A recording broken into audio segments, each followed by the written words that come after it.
to say. So today I'd like to talk a little bit about character. Brian's opponent has been trying desperately over the past year to define his character.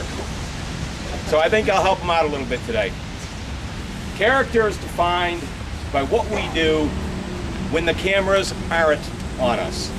And I'd like to talk a little bit about Brian Dubie.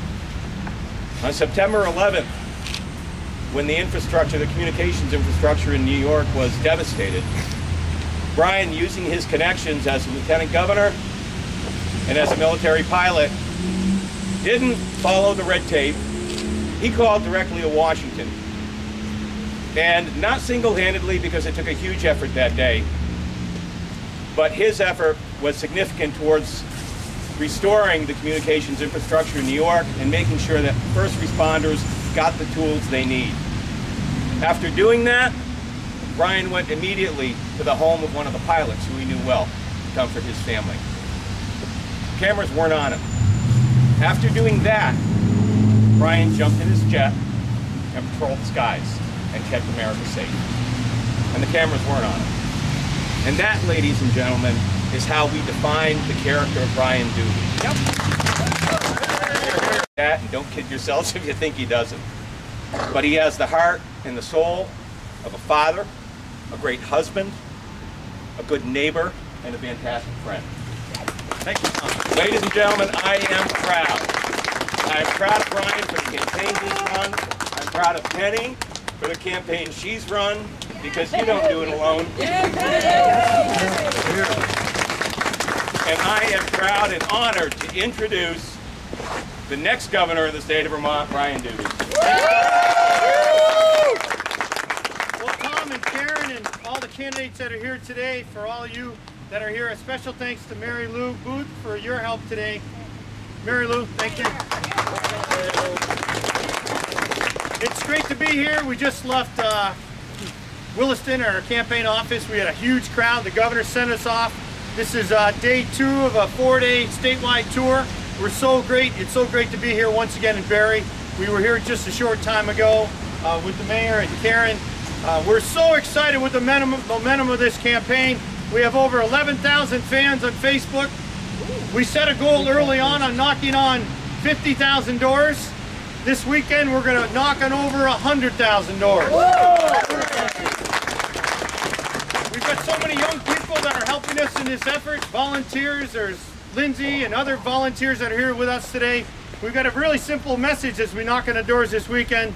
Knock, knock, please vote for Brian Dubie.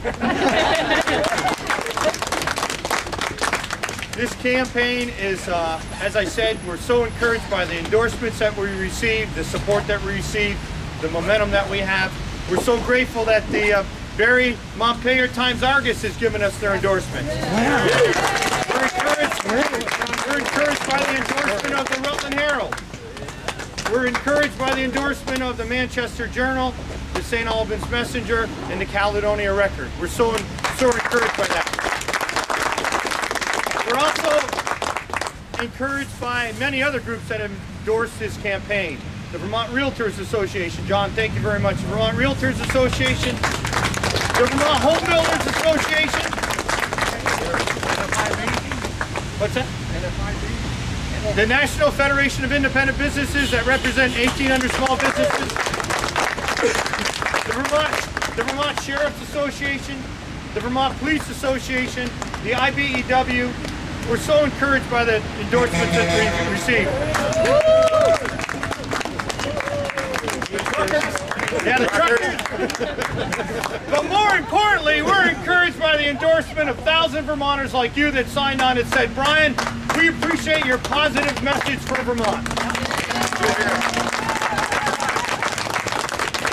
Our campaign has been focused really on one single issue, and that is how can we create a state where there's an environment where we can provide more opportunity for young people, provide more opportunity for Vermonters that are looking for solutions to the tough challenges that we face as a state. How can we step forward and create an environment where there's more opportunities? That's what our positive jobs plan, our 10-point jobs plan is all about. And that's why I'm so grateful that the 1,800 small businesses that represent NFIB, the small businesses of our state, have endorsed my plan and endorsed my candidacy. Why is that important? Because the small businesses of Vermont are the lifeblood of our economy. They're the jobs creators. And and specifically, women-owned small businesses are the jobs creator of our economy. Once again, that's why I'm so encouraged by them supporting our positive 10-point plan to create more jobs and more opportunities for our state. I'm so grateful for their endorsement. At the end of the day, this campaign is defined by really two issues. It's jobs and it's trust. And Vermonters want to elect a governor that they can trust. And when my opponent puts forth a plan that says he's going to, through the whole campaign, his campaign is based on closing down Vermont Yankee, and then we hear reports about a closed-door secret meeting where to a business group there's another commitment, and then when we hear on Vermont Public Radio there's another message that's given, Vermonters are wondering what message to trust. And when Vermonters are told in my opponent's plan that there'll be $40 million in savings to pay in corrections to pay for a universal pre-K program, and then when my opponent meets with the head of the Vermont State Employees Association and he says no cuts, no savings, Vermonters want a governor who they can trust. And when my opponent puts forth a statement in the legislature, last legislative session, that says Vermonters are taxed out, there's no more taxing capacity, and then a week later leads the charge to override a governor's veto, raising $26 million in new taxes, and then later calls that a fluke. You know, Vermonters want a governor they can trust. So at the end of the day, I feel confident that Vermonters are going to say, yes, Brian, we support your positive 10 points jobs plan. We think that your ideas will create an environment where there's more opportunities for our state. And why is that important? Because we in public office, we that are running for public office, we can only honor our commitments to the most vulnerable in our society, the young, and funding programs like Dr. Dinosaur, the elderly, and making sure they have the assistance that they need, and making the investments to clean up our lake. We can only do that if we create an environment where we create revenue that allows us to honor these commitments that we have to the most vulnerable. That's a positive message. That's been the message from the beginning with this campaign. We are going to continue to talk about this positive, optimistic message about how we can make Vermont, which is a great state, an even better state. We're going to work hard as we conclude the end days of this campaign. But we cannot take the next 3 days off. We've worked very hard, all of us together. We need to redouble our efforts. My father used to say, I once knew a man, the harder he worked, the luckier he got. So as we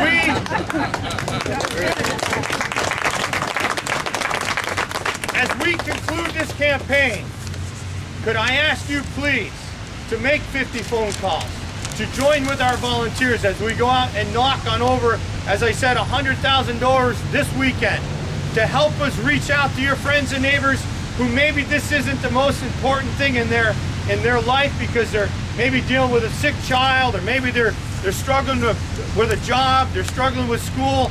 And please invite them to participate in this great campaign to make Vermont, which is a great state, an even better state. Please ask them, invite them, make the phone calls, get out there and say, yes, we believe in your positive message, Brian. We reject the politics of division. We reject bringing divisive social issues into this campaign to energize a base using fear. We reject that. Leadership is about saying, please unite behind these positive ideas that are based on this campaign. Reject the politics of division, the politics of fear, and say, yes, Brian, I support your politics of uniting Vermonters around a positive, optimistic message that say, yes, we can make Vermont, which is a great state, an even better state. It is such a privilege to be here.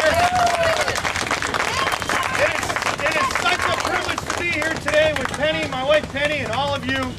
And I look forward to celebrating victory on November 2nd. Thank you very much. God bless the state of Vermont. God bless the United States of